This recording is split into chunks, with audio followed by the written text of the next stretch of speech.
Hello students, welcome to Cycle Academy. और आप कैसे हो? आशा है आप अच्छे से होंगे। एग्जाम की तैयारी आपके अच्छे से हो चुकी होगी। तो फाइनली मैथ्स का एग्जाम आ गया। तो एग्जाम के कुछ टिप्स बताऊंगा आपको। एग्जाम के टाइम पे आपने जब मैथ्स का क्वेश्चन पेपर आपके हाथ में आता है तो आपने क्या करना है।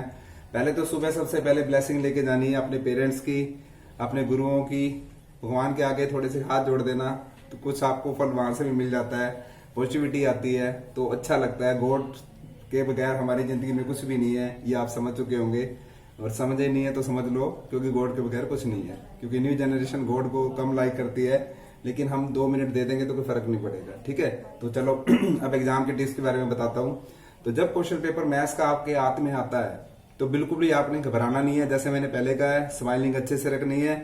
चेहरे को ऐसे स्माइल रखो कि आपको बहुत मजा आ रहा है, तो वाकई में आपको मजा आएगा। ठीक है, फिर मैं आपको कहना चाहूंगा कि 7 मिनट्स कम से कम आप मैथ्स को रीड कीजिए। पूरा एग्जाम को, मतलब कि क्वेश्चन पेपर को रीड कीजिए। सारा रीड नहीं करना, ऐसे आपने देखना है कि मेरे को ये क्वेश्चन आता है, ऐसे ठीक है ठीक है ठीक है चलता रहेगा।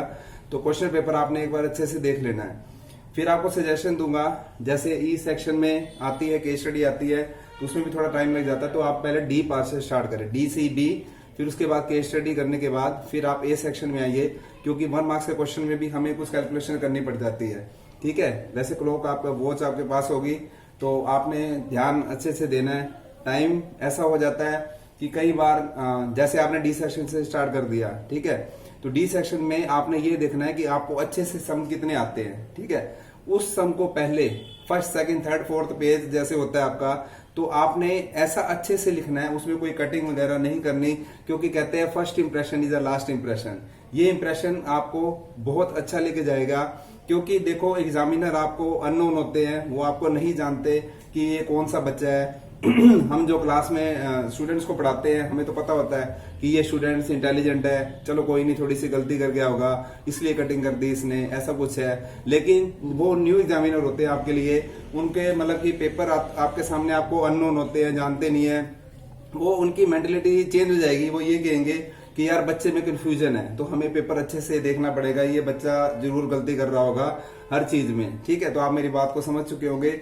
अगर आपने पहले 2-3 पेज 4 पेज अच्छे से कर रखे हैं, तो और वो अच्छे से किया हुआ है, आपको पता है कि आपको भी आता है और एग्जामिनर को भी पता चल जाता है यार बच्चा इंटेलिजेंट है।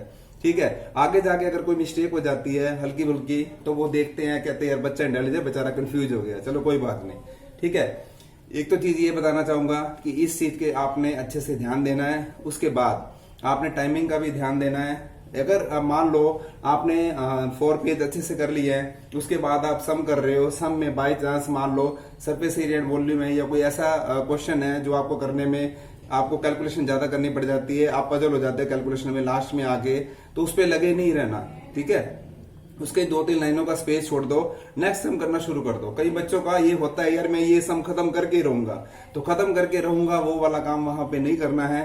क्योंकि कई बच्चे कहते हैं, कई बच्चे आगे डिस्कस भी करते हैं, कई बच्चों का पता भी चलता है। जैसे हम बात करते रहते हैं हर किसी बच्चे से, तो कहते हैं सर 20 मार्क्स का एग्जाम छूट गया, 10 मार्क्स का एग्जाम छूट गया, मैथ्स में ये ज्यादा प्रॉब्लम्स आती है, तो वो आपने नहीं करनी है। पहली बात तो ये वाला ध्यान रखना, आपने अच्छे से करना है कि एक पेपर पे टिके नहीं रहना, उससे आगे आपको सम करते रहना है। ठीक है, फिर आपने टाइमिंग का ध्यान रखना है। फिर आपने ये देखना है क्योंकि सम हमारा कोई छूट तो नहीं गया। अगर मान लो ऐसा कोई केस हो जाता है, जैसे आपने 80% आपको अच्छे से, बहुत अच्छे से कर लिया, 20% आपको लगता है यार मेरे को तो ये आता नहीं है, कोई बात नहीं, आपने घबराना नहीं है, छोड़ना नहीं कोई भी सम। ठीक है, ये बात मेरी याद रखना, आपने कोई भी सम नहीं छोड़ना। जब आप सम करने लगोगे, उस चैप्टर से रिलेटेड कोई भी फॉर्मूला या उससे रिलेटेड जो क्वेश्चन आया हुआ है उससे रिलेटेड फॉर्मूला कम से कम कुछ तो लिखा हो। जैसे मान लो आपकी कोई थ्योरम आ गई, ठीक है, तो आपको पता है ये गिवन है, दे रखा है, गिवन लिख दो। फिर आप टू प्रूव लिखो। ठीक है, फिर कंस्ट्रक्शन आपको करनी पड़ गई है, या कोई डायग्राम पहले से बना हुआ है, उस डायग्राम को, बना हुआ डायग्राम आपने अच्छे से कर देना है। उसको अच्छे से करने के बाद आपने ये देखना है कि उस डायग्राम को आपने जो किया हुआ है वो डायग्राम प्रॉपर उतार के, अगर ठीक है कंस्ट्रक्शन लिख दी, कंस्ट्रक्शन के बाद सोल्यूशन स्टार्ट किया, आपको मान लो थोड़ी सी आती है, कम से कम कुछ तो आता है। ये तो आपने गिवन उठा के वही तो लिखा है, आपने कुछ ज्यादा मेहनत तो करी नहीं है, तो लेकिन कुछ तो लिख दिया ना। तो वही चीजें हैं, आपने वैसे ही उठा के या उससे रिलेटेड, चैप्टर से रिलेटेड कोई ऐसी चीजें लिख, मतलब कोई फॉर्मूला वगैरह लिख दिया, चैप्टर से रिलेटेड कोई ऐसा, मतलब कि आपको लग गया कि यार एपी का क्वेश्चन है, ठीक है, आपने एपी का क्वेश्चन अच्छे से कर दिया, तो वो मतलब कि आपको देखा जाता है कि मान लो एपी का क्वेश्चन आ गया आपके पास, ठीक है, आपको ये पता फर्स्ट टर्म है ये, ठीक है, मैं डी निकाल लूंगा, कॉमन डिफरेंस निकाल लूंगा, कम से कम कुछ तो लिखा, ए एन निकालने का फॉर्मूला आपने लिख दिया, आगे आपको समझ नहीं आ रहा तो कम से कम कुछ तो लिख रहे हो। तो मैं तो यही कहूंगा, क्योंकि जब एग्जामिनर पेपर चेक करता है तब वो ये देखता है बच्चे ने चलो कुछ तो लिखा हुआ है। अगर कुछ नहीं लिखा, आप खुद सोचो, अगर आप एग्जामिनर होते, ठीक है, अगर आपको पेपर ब्लैंक दे दिया जाए, मतलब कि आपको मतलब कि 10-11 सम अच्छे से कर रखे हैं, उसके बाद पेपर ब्लैंक है, तो मार्क्स कहां दोगे? आपके पास कोई लिखा नहीं हुआ, एग्जामिनर खुद थोड़ी लिखेगा जाके वहां पे। तो आपने जो लिखा हुआ है ना, उसके मार्क्स आपके अच्छे से मिलेंगे। आपको रियलाइज होगा खुद, यार सर ने मतलब अच्छी बात बताई थी हमें। तो हम यही टीचर्स कोशिश करते हैं कि बच्चे को अच्छे से गाइड किया जाए। आजकल के बच्चे घबरा जाते हैं, घबराना नहीं है, बिल्कुल अच्छे से एग्जाम करना है, हर चीज की प्रॉपर तैयारी करके पहले घर से जाना है। उसके बाद अगर आपने फॉर्मूले वगैरह कुछ टिप्स मैं बाद में और भी बताऊंगा कि एग्जाम से पहले आपने क्या क्या करना है, क्या चीजें आपके पास उस टाइम होनी चाहिए 2 आवर्स के अंदर। जैसे एग्जाम के लिए हमारे पास 2 घंटे बचे, वो आपको नेक्स्ट वीडियो में बताऊंगा।